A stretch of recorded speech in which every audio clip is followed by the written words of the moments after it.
Actually आपको याद है एक बार हमने बात ये की थी, आई थिंक कल पिछले हफ्ते में ये बात कर रहे थे।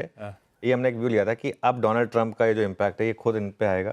प्लस ये जो कहते हैं ना कि मैं मार्केट नहीं देखता हूँ, इसका मतलब सबसे ज्यादा मार्केट वही देख रहा है। जो कहता है ना कि मैं मार्केट नहीं देखता, सबसे ज्यादा वही मार्केट देखता है, और वो हर घड़ी हर घंटे वही मार्केट देख रहा होता है।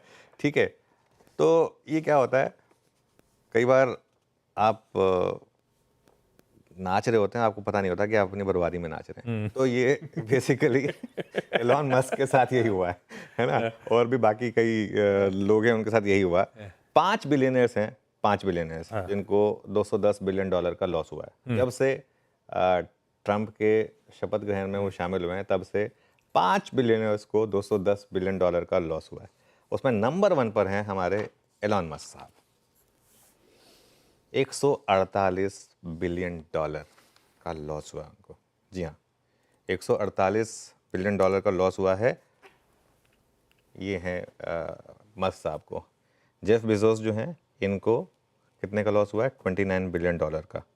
और जो गूगल के को फाउंडर हैं सर्जी ब्रिन, उनको लॉस हुआ है $22 बिलियन का। तो सब अब देखिए इशू क्या है, प्रेसिडेंट है वो।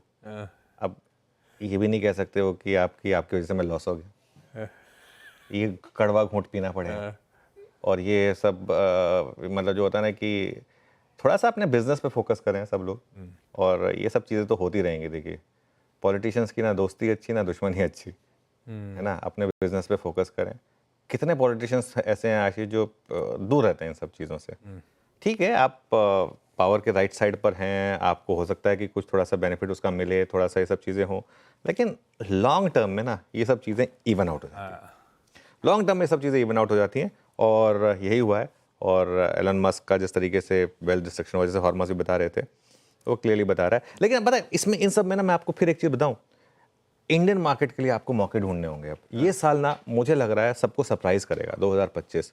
मुझे लग रहा है 2025 में, और मैं गलत हो सकता हूँ, लेकिन मैं तो इन लेवल्स पे खुद अपना पैसा लगा रहा हूँ। आपने निफ्टी में लगा रहा हूँ।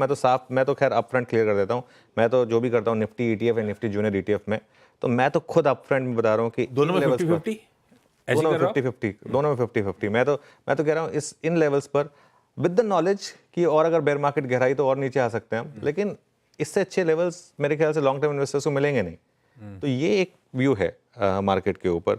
हाँ, मैं ट्रेडर नहीं हूँ तो इसके लिए लेकिन जो ट्रेडर बंधु हैं हमारे, उनको मैं यही कहूँगा कि अगर शॉर्ट करके पैसा बन रहा है तो वो भी बनाए, उसमें कोई दिक्कत नहीं है। लेकिन एक इवेंचुअल व्यू ये रखें यहाँ पर कि अगर आप एक 5 से 10 साल का व्यू रख रहे हैं, और मैं 5 से 10 साल का व्यू रख रहा हूँ क्योंकि मेरा व्यू 5 से 10 साल का है, मुझे उस पैसे की ज़रूरत 5 से 10 साल बाद पड़नी है, तो इसके लिए तो उसमें ये लेवल्स जो हैं वो काफ़ी अट्रैक्टिव हैं इन्वेस्टमेंट पर्पज़ के लिए।